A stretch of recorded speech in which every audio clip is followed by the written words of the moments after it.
Hello and welcome. I am your host, Mahatma Mwenge, and today I have a very fascinating guest for you guys. I am joined by Tito Magoti. He is a Tanzanian human rights defender, lawyer, and political exile currently living in Botswana. Tito is best known for his outspoken work defending civil liberties and challenging state repression in Tanzania, work that has come at an enormous personal cost. In 2019, he was arrested, detained, and later convicted on charges widely criticized by human rights organizations as politically motivated. So, guys, stay tuned. Hope you enjoy the show. Be sure to share this with your friends and family. Click like, subscribe, leave a comment if you have any, and we will be right back with Tito Magoti.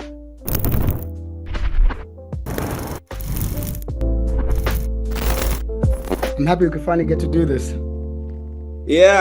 Finally. So, Basi, welcome to the podcast. So, to get us started, you posted this to your Twitter a couple days ago. You said, quote, Chadema marks 33 years amid a deeply turbulent chapter. Party leader jailed, party and leadership endure political lockdown, members exiled, jailed, disappeared, and extrajudicially killed.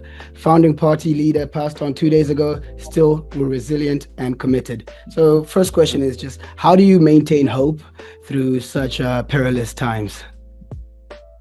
Well, very, very, very good question, and also difficult altogether. But we have maintained hope and remained resilient amidst turbulence because the work that we do, if you want to call it work, is sanctioned by all fronts. You know, we are sanctioned by morality. It is a moral obligation for me, for like-minded colleagues and comrades, to keep aspiring for,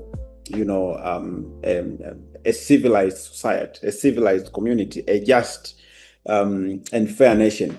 But also we are sanctioned by laws, the laws of land, our constitution, Article 26, Article 26, sub-Article 2, provides us with a very important obligation to observe laws of the land and to make sure that they are protected, they are observed, but also in the spirit of making sure that there's observance of the rule of law.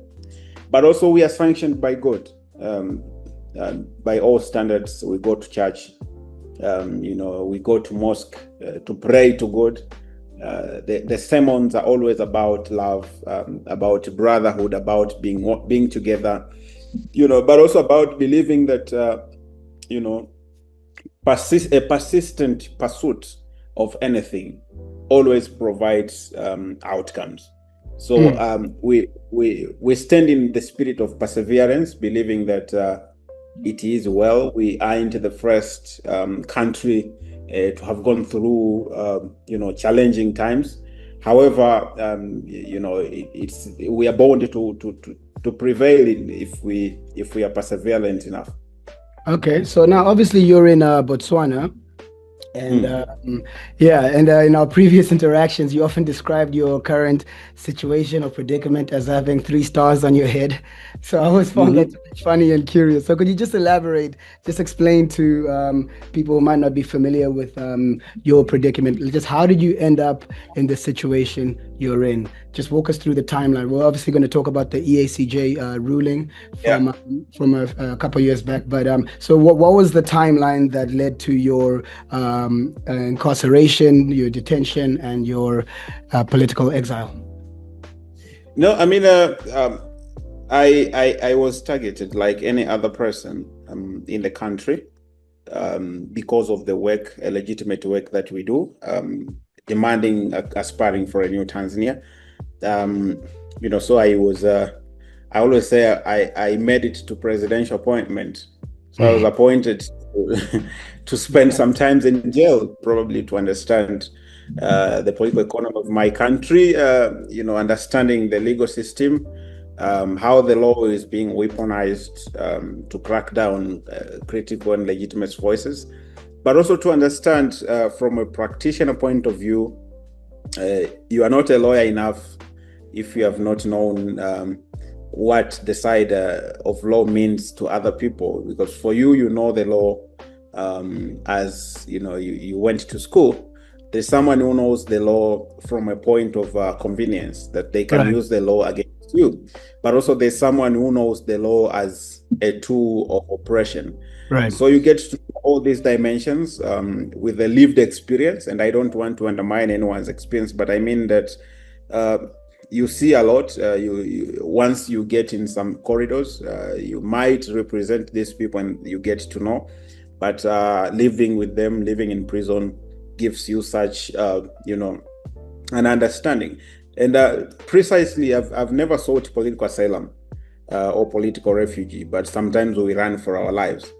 Right. You are in that for a minute, you are in London, the next minute you are in your village, your rural home, the following day you're in Arusha, you're attending a meeting in Nairobi, or you are in South Africa. Yeah, so it's a life.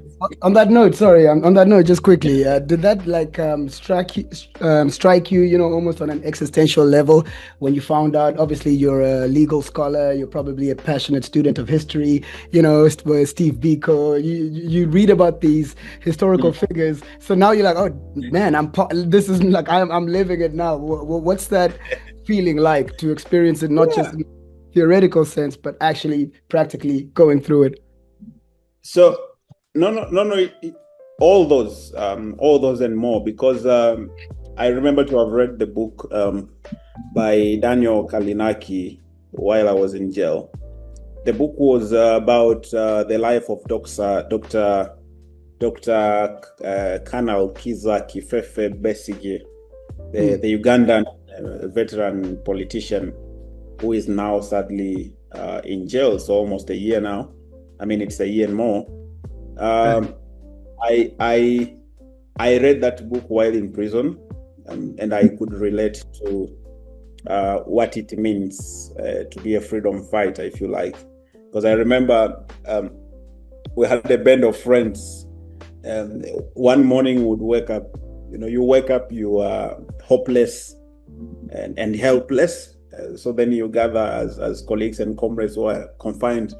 And then one colleague would say, hey, hivi mnajua sisi ni wapigania uhuru. Struggling because we are here fighting for our freedom. Yeah.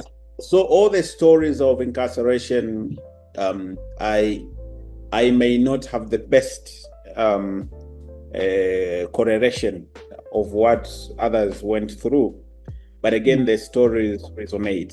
You would recall, the tribulation that Mzee Besigye went through, the Stevie Biko, the Mwalimu Nyerere, who had to sometimes house these people in the Salaam, in Mazimbu, in Morogoro. So you get to appreciate that Mwalimu Nyerere was not only a founding father of our nation, but also hosted a host of freedom fighters. So when you run for your life, you hide in the village, or you hide somewhere a colleague is offering you a room to sleep in, you also get to appreciate how the movement is diverse and how other people can be useful in terms of subsisting the struggle. Right. Yeah, that's true. And let's just go through the timeline here. I'm on the humanrights.or.tz, where here's what it says here. It says it's been 6 months since Tito Magoti and Theodori Gianni were dramatically arrested and charged with economic crimes. On December 20th, 2019, Tito Magoti went missing for almost 5 hours before the police responded to the public outcry. And here with the American Bar Association, it says on December 19, 2019, Tito Magoti was apparently abducted by unknown assailants. At least one individual told his family that they had seen him being forced into an unregistered motor vehicle. So walk us through the logistics. So you get arrested, it's all very dramatic, and the police are very coy about it for a few hours at least, and it's all a lot of confusion, a lot of uproar. So explain to us what happened, what were these alleged crimes, these economic crimes, and walk us through the timeline all the way up into the EACJ ruling.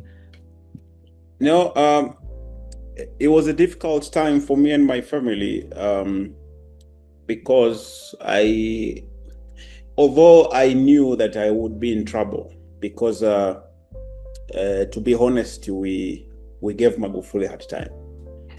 we did.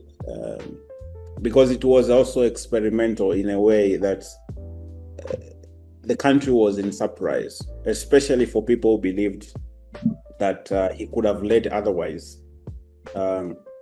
He could have conducted himself with his nationalistic ambition in a way that also respects other people's liberties. Yeah, he had enough political power to do so. He didn't have to, yeah. Yeah, you know, he wasn't, you shouldn't disappear this person, or you shouldn't jail this person for you to pursue your nationalistic ambitions. And I'm saying this in all honesty because there are people who believed in Magufuli. And still do. I never believed. A lot of people still do. Yeah. So I appreciate the diversity, but I think he should have conducted himself in a more liberal way that also gives, respects other people's privacy. For example, and these are not far-fetched demands. You don't have to crack down on the media for you to be the best president. You don't have to crack down on civil societies. You don't have to crack down on academic freedom. Now the University of Salaam is what everyone knows. I know one of my old friends, comrade, he said Jalalani is now a kindergarten, referring to Professor Kabudi's sentiment that umenitoa Jalalani. They said, but now it looks like a high school. Yeah. So you would say that you shouldn't do all these backwarded moves for you to become better president. You can still appease the mass without necessarily ruling by iron fist. So for me, it was a shock to learn that. So I can actually embezzle the economy of my country. I can shake the economy because the word uhujumu uchumi is such a strong. Such a strong offense. I mean, a solid offense. It's a high price, a high value crime. It's a capital crime. Right. It doesn't have a death penalty, but it's one of the high value crimes. And then money laundering. Right. Money laundering. These are crimes related to sometimes terrorism financing, terror financing. So it was such a massive, charge for me. First of all, to accept that, so now I can be one of the economic saboteurs of this country, the economy that I don't really know if it exists. Yeah. I can't even discuss the economy of my country because I'm not an economist. But let's see how it goes. But also, the family to having accept to accept that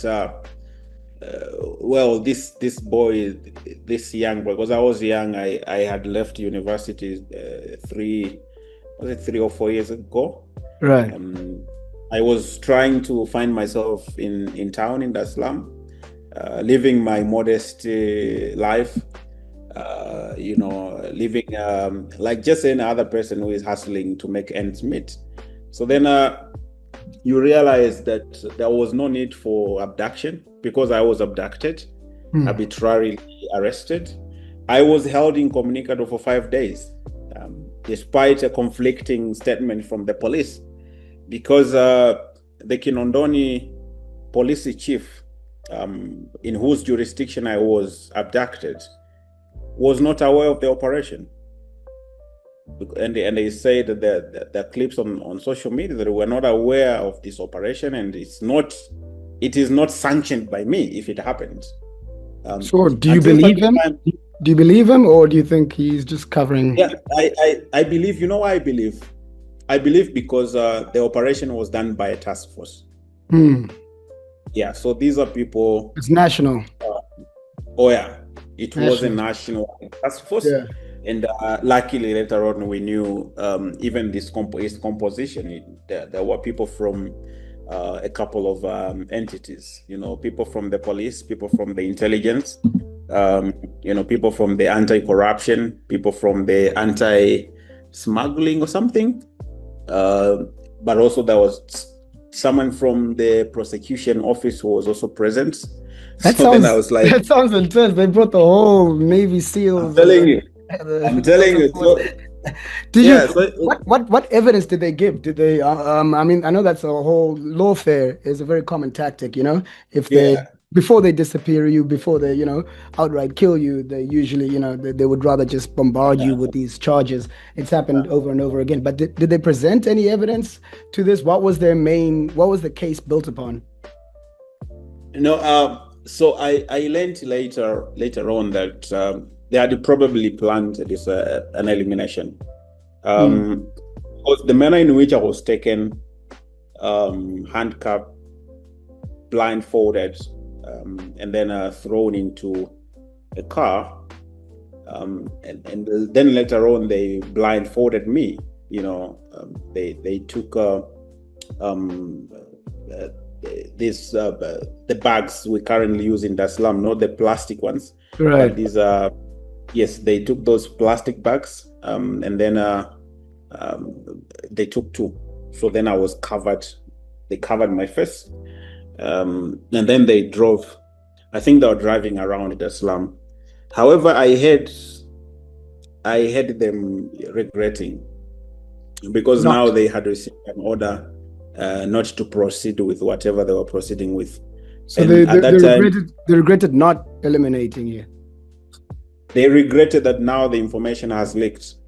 There's a public outcry to release the guy, and then they said, why do these people notice? Let me just kill everyone. How is he big? How is this guy so big that now people demand for his release? For me, what rights? Hakigani. Yes. So for me, I was like, well, I am big within my people because I'm a human. I have a soul. Right. So if I'm missing, that's a tragic news to them, and they must be, worried. Where's this guy? And during such time, the country has recorded plenty of incidents of enforced disappearances. So if you hear someone is abducted or is arrested, you at least pray that they are presented before the court. There's enough pressure, the police might have to. Yeah. So them regretting was like, taarifa zimeshafika mtandaoni, and there was a video like that and then they started asking me, how big are you that now the BBC, international media, they're covering your abductions. They're bamboozled. They can't fathom how. Yes.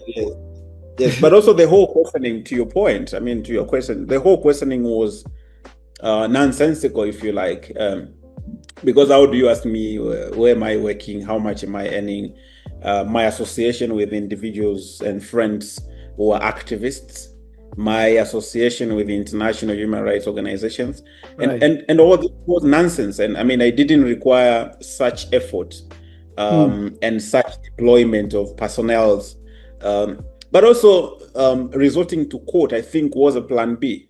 That how can now deter this boy from his activism? Just make your life miserable. Yeah. Oh yeah. So I was taken to court on the eve of Christmas, 2019. I went to court. I went to jails. Because also one surprise that I got in court was that they wanted to read the charge in absence of everyone.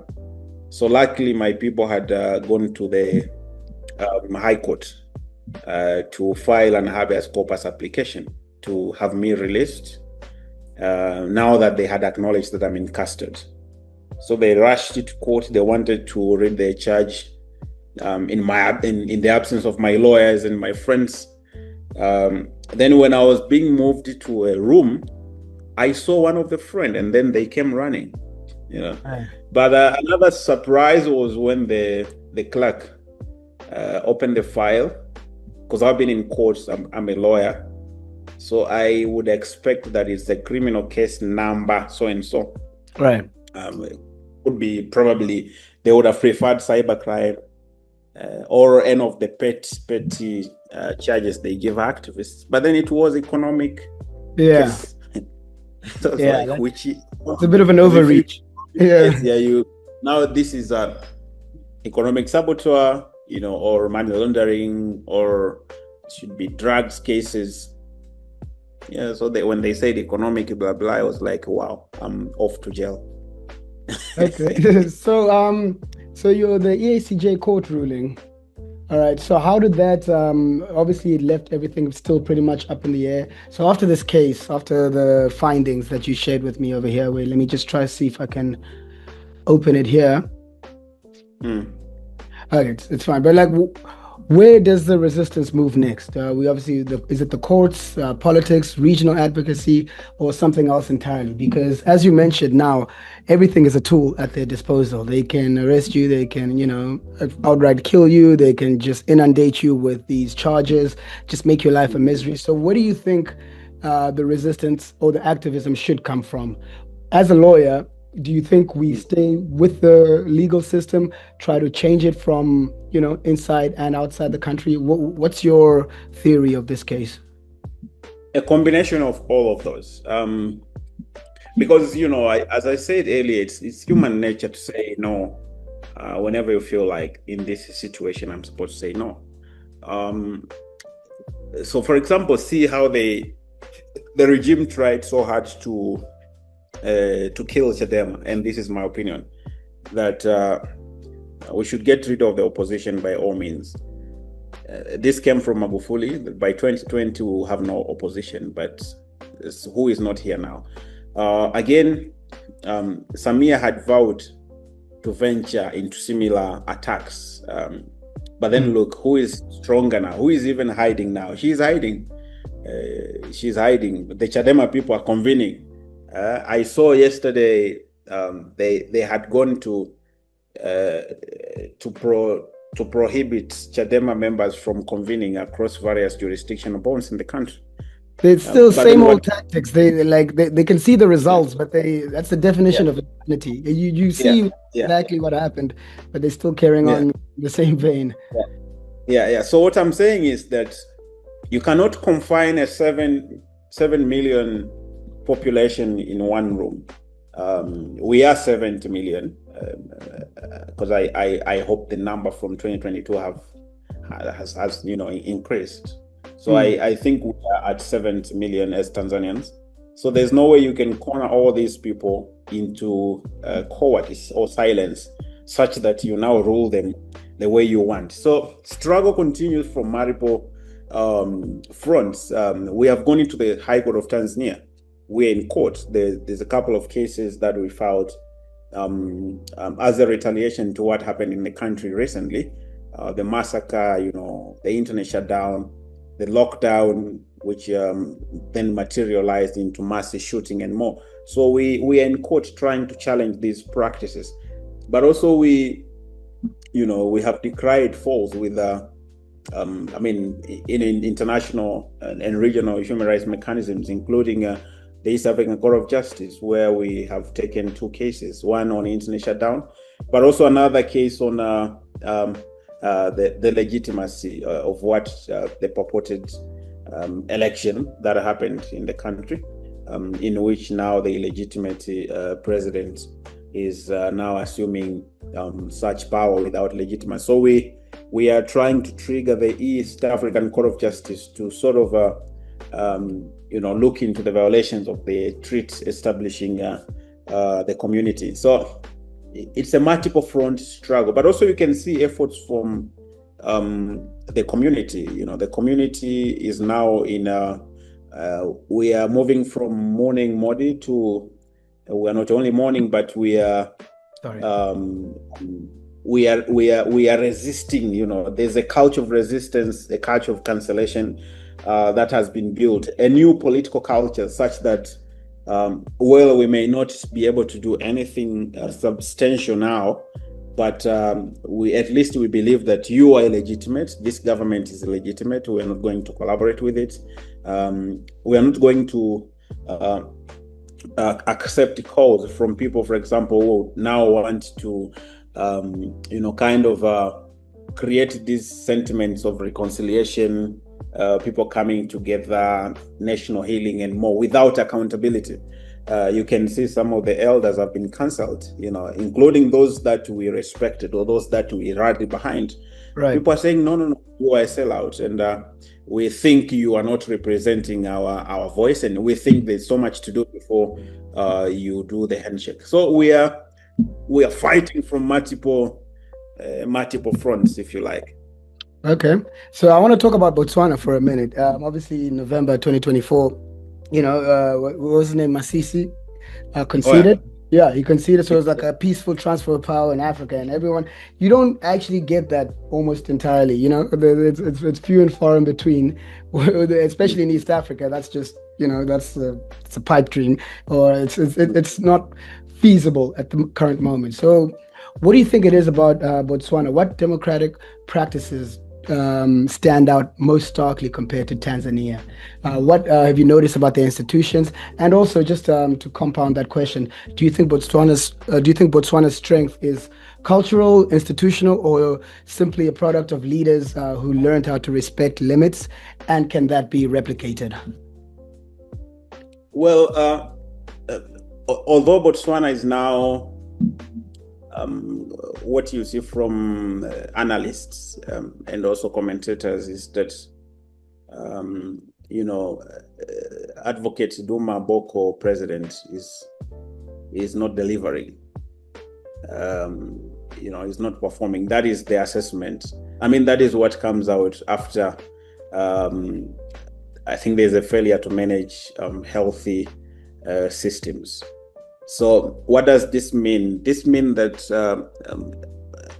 this person came into power in a transition that was celebrated on the continent as a result of the political culture that they built as a country for over, from time to time. They built such a culture of, concession, that if you are defeated, you have to concede. But also their political system allows for, these plurality of thoughts in which people are able to criticize the incumbent, like what Duma is going through now. Right. So it is a combination of having institutions, but also having a vibrant society. At the same time, having a culture that allows for alternative voices, to speak out. I had contemplations about whether a failure to deliver a promise that Duma had promised would also materialize into impeachment and more. So it's like healthy politics, Yes, you can rarely hear these conversations at home. And our politics here are very existential. Yeah, and I'm not criticizing Duma, but I'm trying to show that even 2 years later after him coming to office, I think he will be marking 2 years soon. There's still that climate of people, freely expressing their thoughts over the presidents, over the promises, and this now in our context, we lost it long ago, since 2015, when the parliament was converted into anything but party caucus. The judiciary is what with due respect to the judiciary. I'm speaking as a lawyer. I might be suspended, but the judiciary is non-existent. Has now, like an extension of the executive, and then a community that until 29th October, our community was sleeping. We slept a lot. I made a joke. I made a joke last year, end of last year. I'm like, imagine like studying hard to be a lawyer and advocate, and then you're tasked with representing NIFA for treason. Like, come on, guys, please, respect my profession. No. I saw this meme recently that imagine being a lawyer, studying law in a country that has no rule of law. What am I doing here? What do you mean treason? You'll be reduced into you're either a gambler, a gambler, you're gambling, or you are muhaini. Exactly. So what do you So let's Yeah. talk about, sorry, let's just, because I know we're limited on time, so I want to get through as many of these things as possible.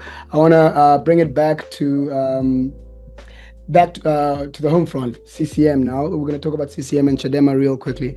So from what we've witnessed over the past year, especially, because 2025, there was a crazy acceleration into just absolute madness. And then the start of October was just on a whole other level. So would you say from what we've witnessed over the past year, does CCM's method of governance, does it portray fear of what accountability would expose? Because this, as you said, like, the president is pretty much in hiding now. We joke that every week somebody gets sent out there to, it's your turn now, you go deal with you get the guys.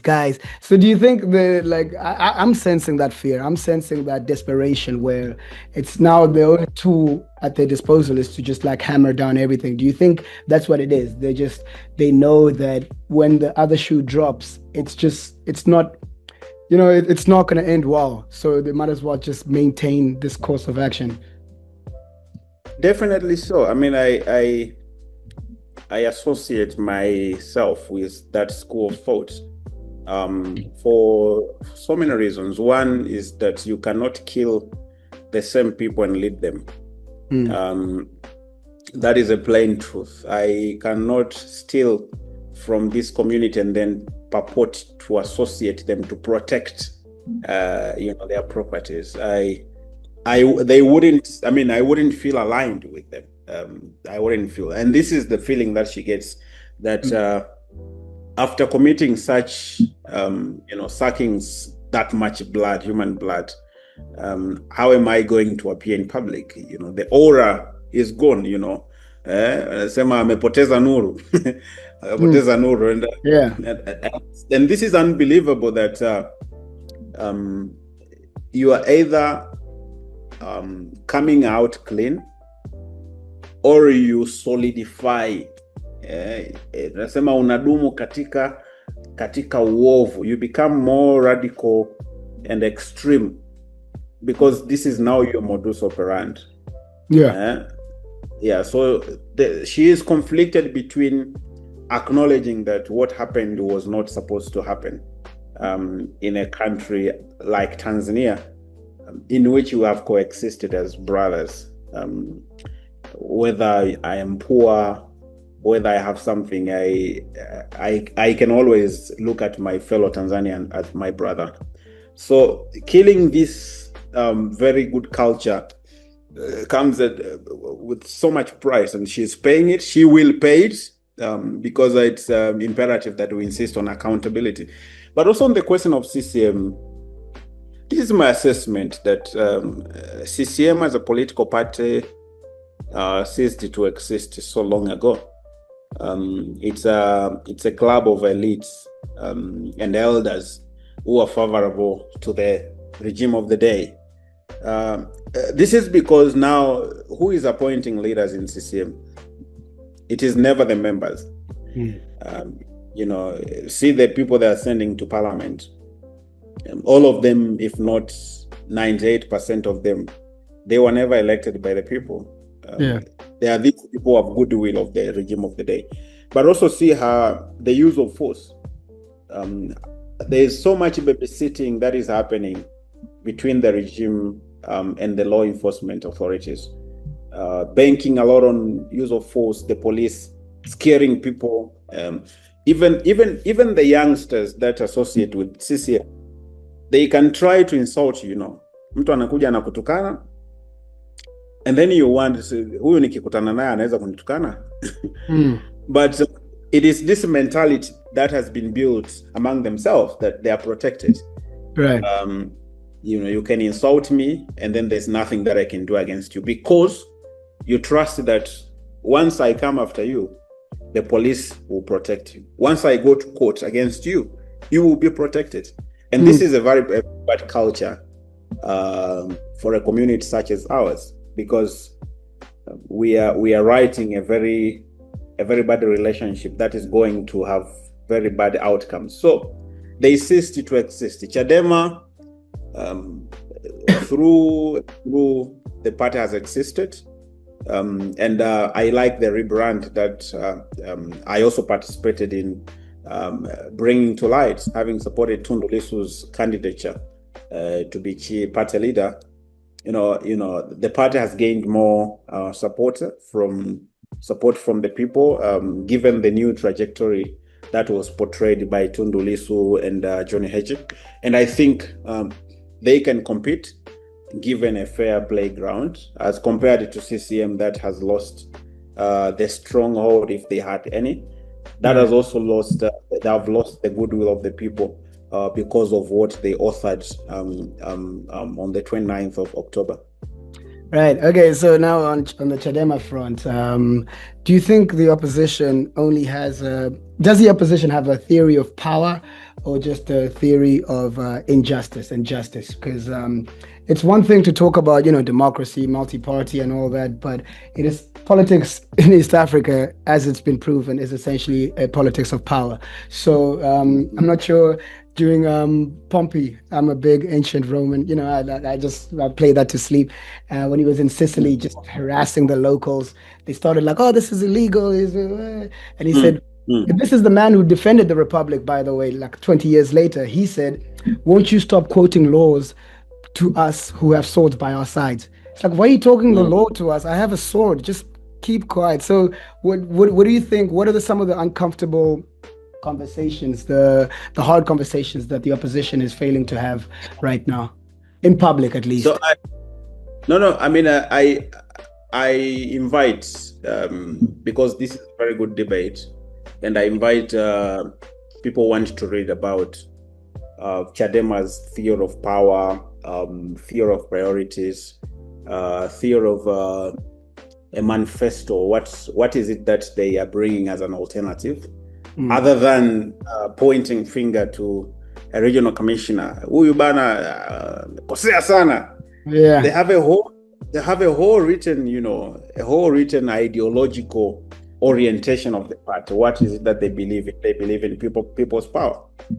They believe that it is the people who can constantly check the government, having been at the center of the governance of the country, or having been at the center of the governance. So people's power as a political philosophy is one thing that Chadema believes in, and they think that apart from exposing corruption, injustices, they think that a government that is built on what people want is a government that will thrive more and it will achieve much given performance. So, that analysis by Dan Paget.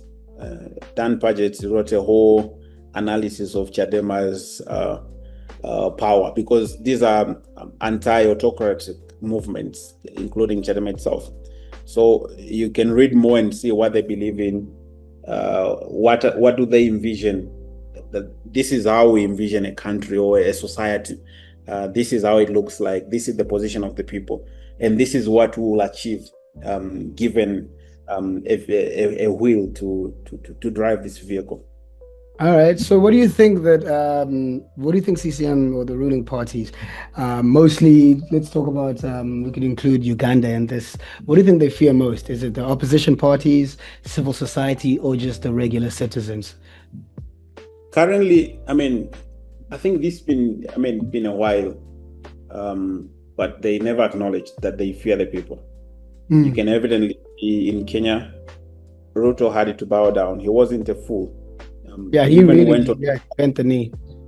Went on Twitter Spaces trying to, jamani njoni tuongee. Yeah, we talked about that in Cape Town. I was asking Gloria and them. I'm like, well, Kenya raised a volatile population to the point of hey, It happened in Madagascar. President had said, "I'm not resigning. I'm dissolving the parliament." The people said, "No. That's not the problem is the cabinet, and the cabinet. The problem is not the cabinet. The problem is you. Oh, I'm not resigning." And see who is not in the country now. He's not even a citizen. Madagascar president is, guess who is not in the country? It is himself who is not in the country. So I believe that they knew they knew what people can do given a space, which is why they endeavor to use authoritarian tactics, including abductions, enforced appearance of a few people who raise up to speak, such that you scare and deter the rest. But also, they use infiltration, just infiltrate malls within the movement, people to leak information, but also sometimes people to suppress the movement, because it is not always the case that they are coming to ban our convening, but someone might be a disruption within. Right. You plan this, then this comes up with a, the false flag. Yeah, it's a yes. So you end up not implementing. You plan a protest, and this person comes up with the whole nonsense of Marithiano handshake to hang in not having a consensus. So they believe that the people can do more given an opportunity. Right. The rest, I mean, for me, I think the rest of the democracy actors, you would say individual activists, journalists, the media, the church, for example, the religious blocs. You would speak about academics and the academia, civil society. These are complementary blocks that complement what the people could have done or the people can do. So they can provide education, awareness, trigger conversations, but they cannot take on a government like the Madagascar way or the Kenyan way. It wasn't a civil society or a media or an opposition. It was the people themselves having been conscious enough and say, no, you must go. Okay, so what do you think it is about CCM? Do you think reform within CCM is structurally impossible or just politically inconvenient for them? And what would truly threaten their stranglehold and dominance? Would it be electoral unity, where Chadema actually gets some, major support, major rise in, activists and protests and young people, or an economic crisis, internal elite fracture? Because there are cases of abductions and killings within CCM. There is that internal competition too. So which one do you think would it take? Would it take fundamental restructuring, reform from within, or something external, like a crazy economic crisis, or just political fracturing from elites within CCM? How do we break the wheel, so to speak? For me, I think all those have happened. So CCM died long ago, and the burial was on 29th October. Because it never existed as a party for the longest. But then they hit the last nail on the coffin. On 29th October, it's when they lost it all. So it's now if the law enforcement agencies stop babysitting it after substantive friction by the people, it's how we realize how dead this part it's, and also we realize how powerless, if they can assert to have power, to have people. It is when you realize that they no longer exist as a political party. But also, if you look deeper into where do they get support, you realize that people are not truly supporting that party. They are trying to protect their interests, their selfish interests, especially those aligned with the system, but also those there are people who are not clean. Plenty of people are not clean. We do not have an investigative inventory of corruption. We have not had a major corruption case linking all these people to conviction.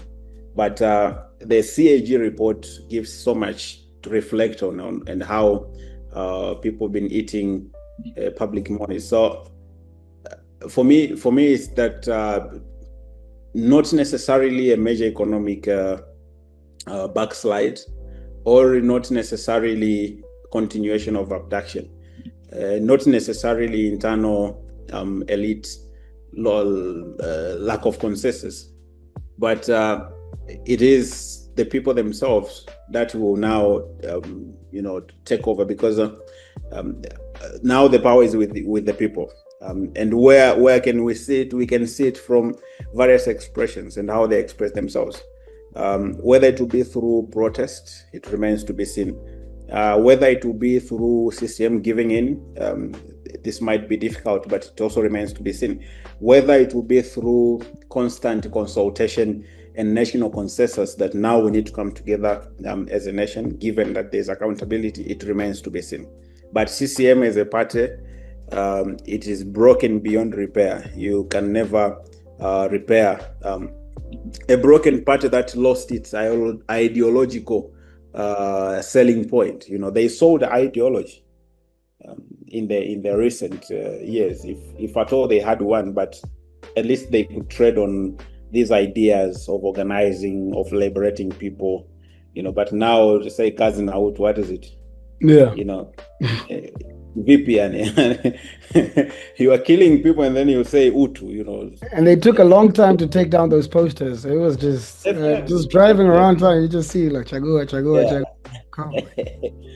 Yeah. So for me, I mean, and this comes from a very honest assessment that a party called CCM is broken beyond repair. Chadema is going through tribulations that. But they have got plenty of goodwill. But also the vehicle is being driven by a solid leader who is also a friend to me, Tundulisu. So I trust that they can canvass those citizenry ideas, given the goodwill, and if they remain consistent. Okay, yeah. So in closing now, do you have any plans in the foreseeable future to come back home? Or do you see it? Have you been? When was the last time you've been back here? I was home last year. Really? Did you have to sneak in or by boat or what? No. I walked through the borders, through the airports. Yeah. So, one thing that people don't acknowledge is that we are not criminals. Right.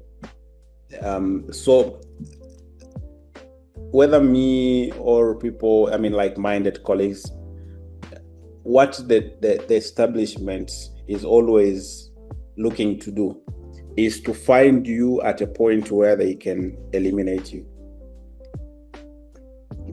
They want to deal with you outside the confines of the law. So once you abduct, it means you are beyond the protection of the law. It means you are in a lawless state. And they can claim plausible deniability.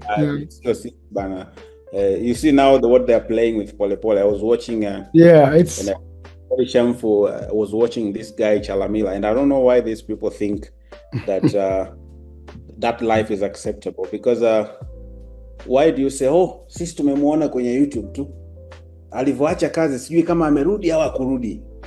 Very lame statements, because now we are not speaking it's not the 1980s anymore, Definitely. We're not speaking about Pole Pole as a name. If you write Pole Pole, Humphrey Pole Pole, unaweza kudhani kwamba hili ni jina tu. But this is huyu ni mtu, Mdude Nyagali, if you write Mdude Nyagali, for some that's a mere name, but for us Mdude is a friend. Yeah. If you write a name Generali Ulimwengu, for us Generali ni baba, is a friend. So kama huyu mtu hayuko, sisi tunamtafuta mtu, hatutafuti jina. So kama Pole Pole alivyoacha kazi hakuja kuripoti kwangu, so I'm not aware kama alikuwa nchini au hakuwepo. It's shameless, really. Yeah. So thanks for having me. Thank you very much. I appreciate it. We should try to do this again. We'll see how this one does. Yes, no worries. Take care.